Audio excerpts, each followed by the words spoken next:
Greetings, Remnant Church and online friends. I'm Pastor John Widdifield of Remnant Church in Fuquay-Varina, North Carolina. And if you would like to attend one of our services, you are more than invited to gather with us at 10:30 in the morning for our worship services. We'd love to see you there. Online church just cannot compete with the experience of shared worship.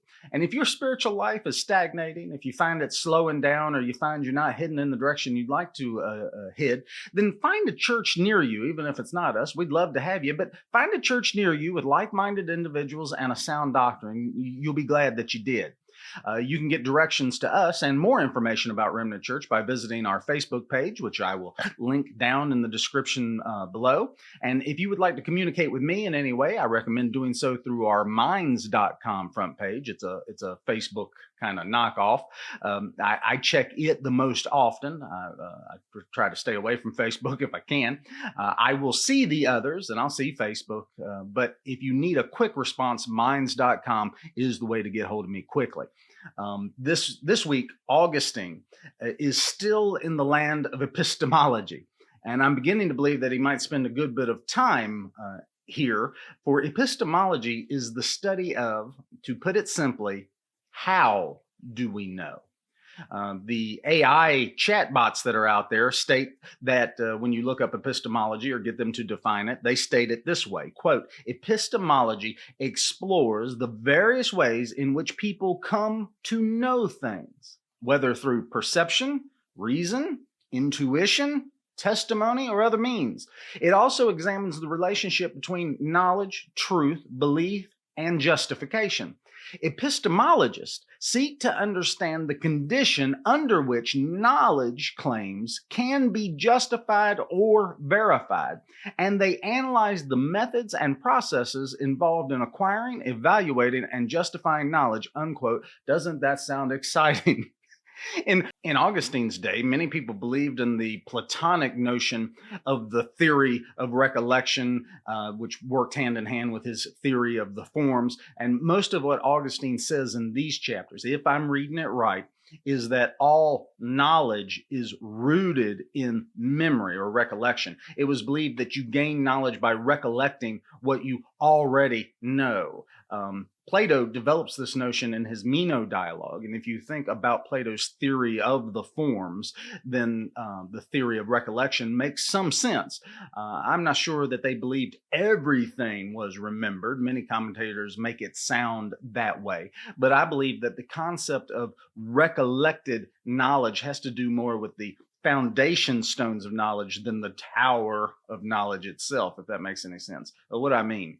Well, let us think about the Platonic forms for a moment. The Platonic form is similar to the Christian concept of logos. In fact, the Christian concept of logos has been Platonized over the years to where Christianity is almost indistinguishable from Platonism, which is a shame because that shouldn't be.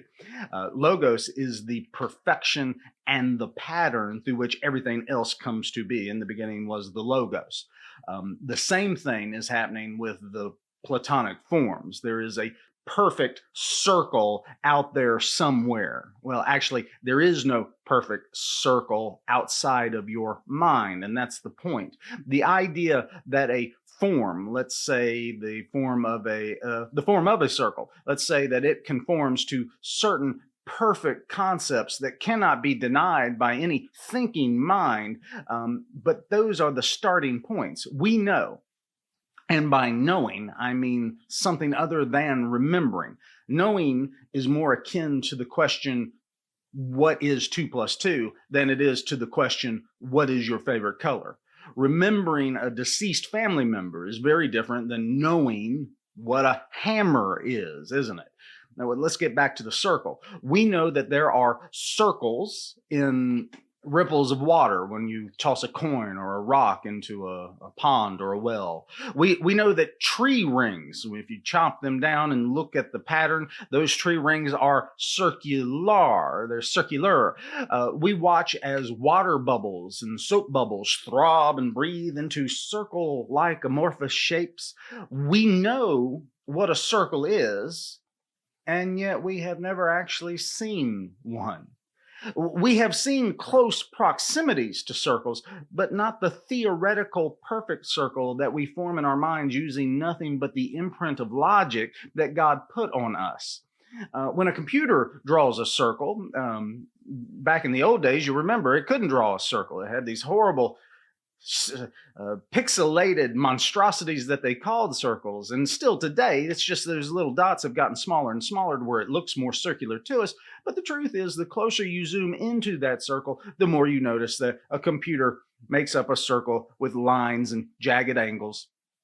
Even using a compass does not achieve the perfect circle. The ink on your pen is inconsistent, or the lead in your pencil is slowly getting used up and changing the depth and breadth of the arc line as the pencil is being used. We know what a circle is. We just know what a circle is. It is, there's a good word. It is intuition that tells us of the pure circle, of the Platonic forms, or the pure love of the Logos. One of my favorite authors, Umberto Eco, wrote a book on art in which he brings up the mystery of lists. And he calls this work The Infinity of Lists. It contains works of art that incorporate lists in them, great pieces of classic artwork that have just items, lists of items, spoons, spatulas, hammers. For example, in one of the pieces of art, they're shown in intricate detail many different kinds of hammers, all the different sizes of hammers, styles of hammers. What Umberto would like you to notice in that book is that most humans, when presented with a hammer, know what it is. You may think that is small beans, but think about what it takes to get an AI or a computer system to recognize all hammers as hammers. It's extremely difficult. It's no easy feat. There are several hundred types of hammers, and all of them have features that distinguish them from the other hammers. How does the human mind know a hammer when and wherever a hammer is encountered? Well, that's a good question. According to Plato and others out there, you know a hammer when you see it because you have the perfect form of a hammer in your knowledge banks. It is the drilling down to the details that differentiates the hammers from each other. You don't have to learn up what a hammer is. You don't have to learn all the thousands of hammers. You instead learn down from the form of the perfect hammer that you know. So let me say that again. You don't have to learn up what a hammer is. You learn down what a hammer is. You don't learn up to the form, you learn down from the form, down to the special hammer that you're using in the moment. There is the claw, there is the ball peen, the sledge, and on and on and on and on the list goes. Yet any child can pick out a hammer. It is not the hammer that you must learn, it is the type of hammer that you have to learn, isn't it? Hammers are just remembered. You know what a hammer is. You may not have known what a ball peen was, but you knew it was a hammer. And I know that's a rough example, but I hope that it helps you to see under the hood of your mind and of your memory just for a moment to analyze it. One of my favorite wives' tales has to do with the philtrum, or the indentation that humans have beneath their noses. I heard it once said that when our souls are being prepared by the angels for their earthly vessels, the angel touches the spot below the nose, uploads the individual's spirit into their physical bodies, and then as consciousness arrives, says, "Shh, forget." And we spend the rest of our lives disobeying that order. Forget the forms, forget the heavenly realm, forget the well of souls.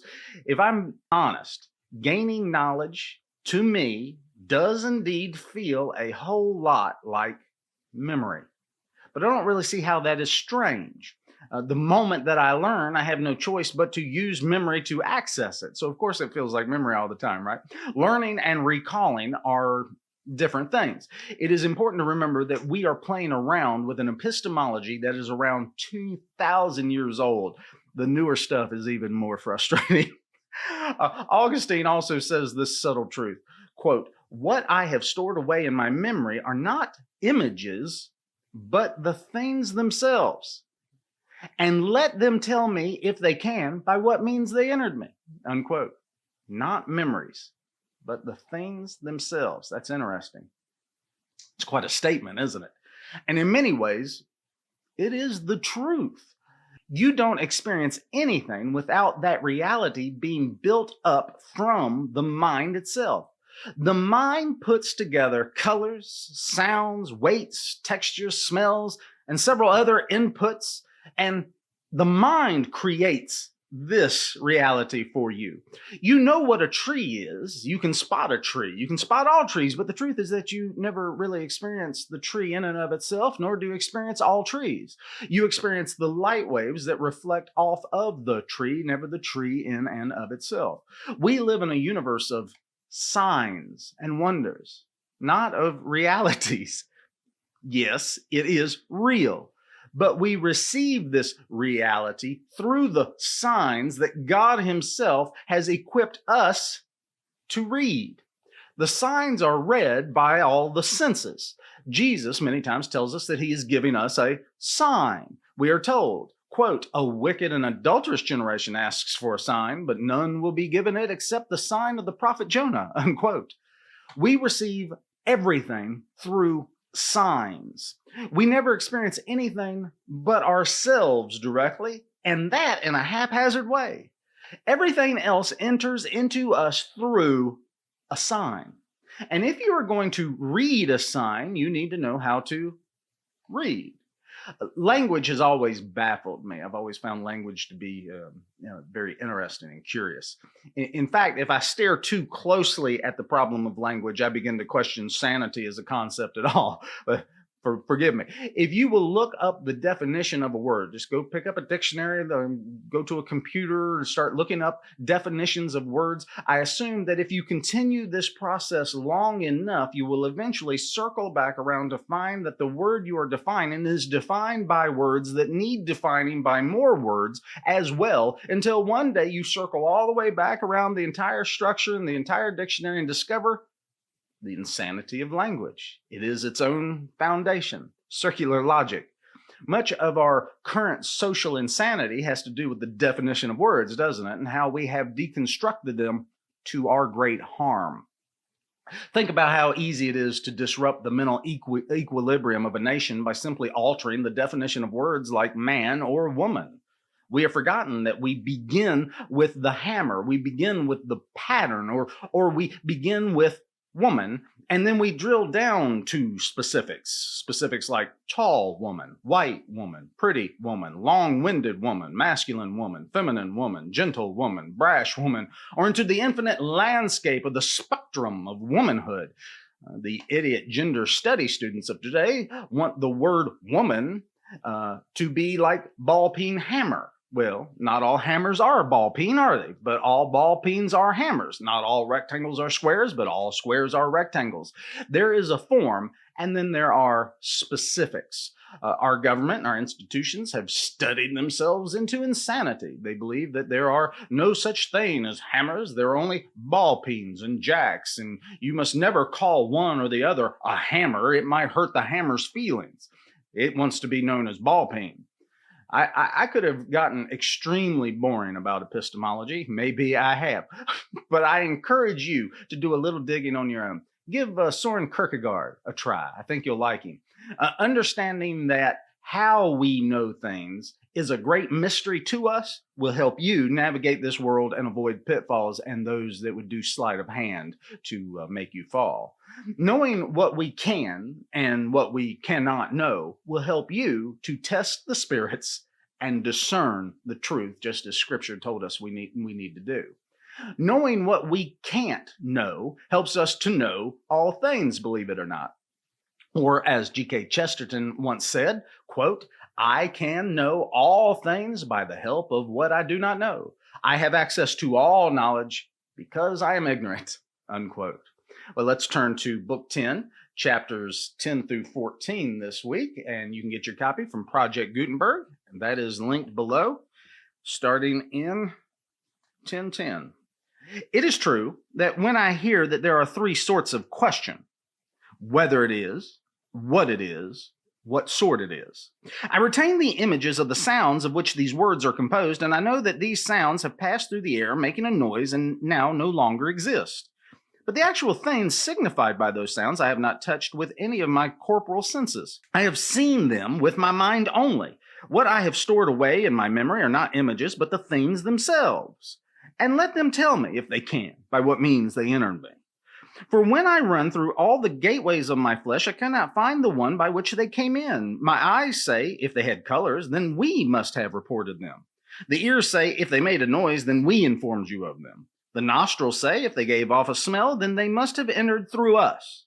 The sense of taste speaks too. If there is no flavor, it is no use asking me. The touch says, if it had no body, I did not handle it. If I did not handle it, I did not report it. Whence and by what route did they enter into my memory? I do not know how. For when I learnt them, I did not take on trust somebody else's heart. I recognized them in my own, and affirmed that they were true, and put them away, so to speak, into safekeeping, to bring them out when I wished. They were there, therefore, even before I learnt them. But, I may be told, they were not in my memory. Were then, or why, when they were uttered, did I recognize them and say, yes, it is true? If they were not already in my memory, albeit in the more recondite cellars, so remote and abstruse that it might have been impossible for me to contemplate them had someone's reminder not rescued them.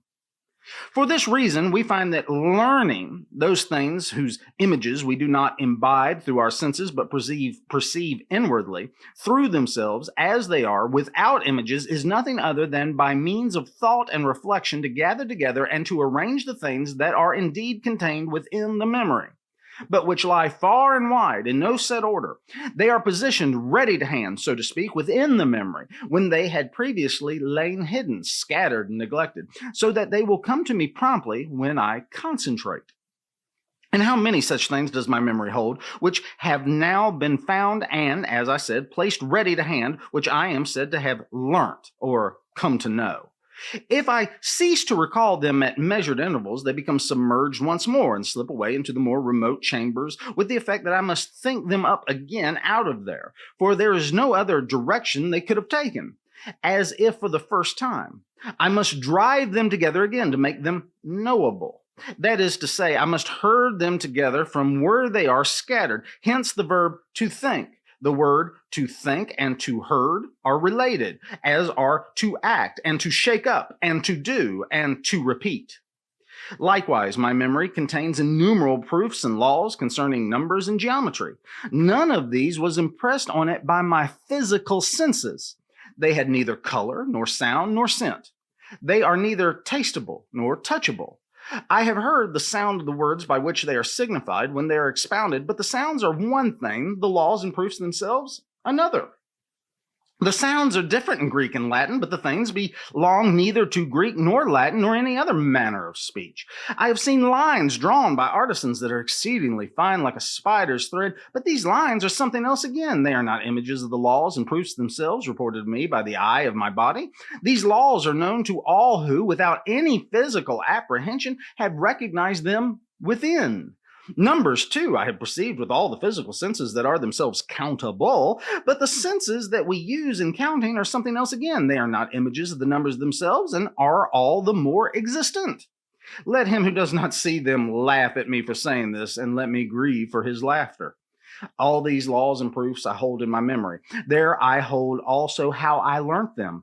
There are many wholly false arguments which may be deployed against them. These too I have heard and hold in my memory.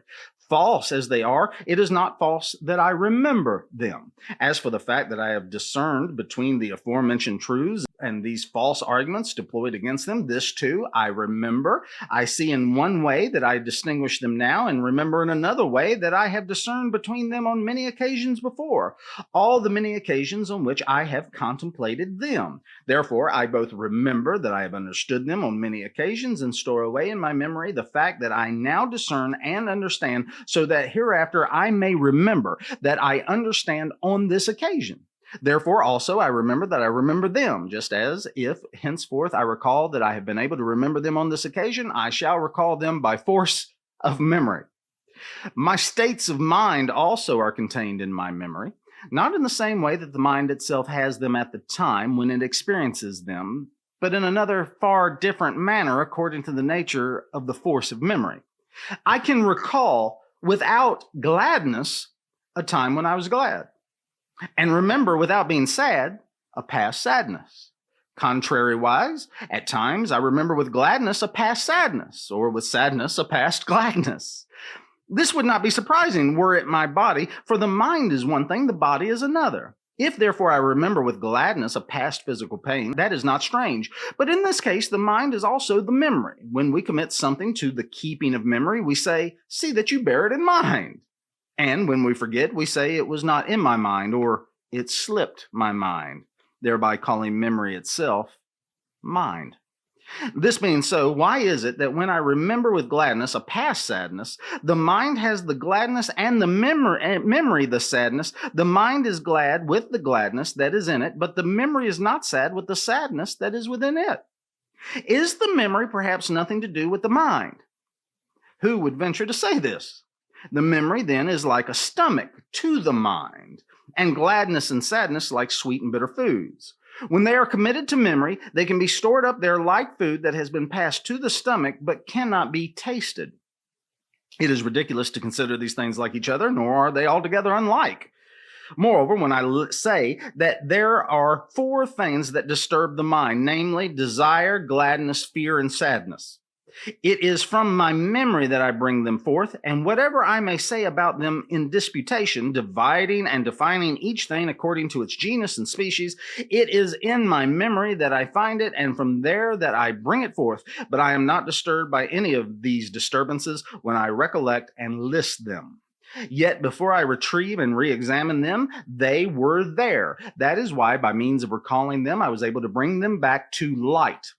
Perhaps then, they are brought forth from the memory by a process of recall, just as food is brought forth from the stomach by a process of rumination. When then does the disputant not taste them in his mind's mouth, the sweetness of gladness and the bitterness of grief? Are these two things, which are not alike in all respects, in this respect unlike? Who would be willing to speak of such things if every time he said the word sadness or fear, he were compelled to feel fear or sorrow? Yet we would not speak of them did we not find in our memory not only the sounds of their names imprinted there by our senses in image form, but also the concepts of the things themselves. They are not taken in through any door of our flesh, but deliberately entrusted to memory by the mind through its experience of these emotions, or even retained by the memory, though not entrusted to it. Augustine wraps up his discourse by pointing out that memory is not the same as experience. You might have gone through pain and torment, but remembering those moments does not cause you to relive them. Thank goodness. Isn't that a blessing? I can look back on some of the most painful times in my own life and feel joy and happiness now. Why can I do that? Well, I am sure there's some dull and boring answer out there, but the root truth is this: the Spirit of the Sovereign Lord is on me, because the Lord has anointed me to proclaim good news to the poor. He has sent me to bind up the brokenhearted, to proclaim freedom for the captives and release from darkness for the prisoners, to proclaim the year of our Lord's favor and the day of vengeance of our God, to comfort all who mourn and provide for those who grieve in Zion, to bestow on them a crown of beauty instead of ashes, the oil of joy instead of mourning, and a garment of praise instead of a spirit of despair. They will be called oaks of righteousness, a planting of the Lord for the display of his splendor. They will rebuild the ancient ruins and restore the places long devastated. They will renew the ruined cities that have been devastated for generations. Glory to the name of God the Father. The enemy has won many major confrontations by manipulating our language and by spray painting graffiti on all of our signs. But the signs are still there underneath it all, and the definitions of words can be remembered. You can know them. You know what a hammer is. You know what a tree is. You know what a woman is. Would you like to win this culture war? If so, then take back control of the language. And remember the Logos. Christ is King. Hail to the King.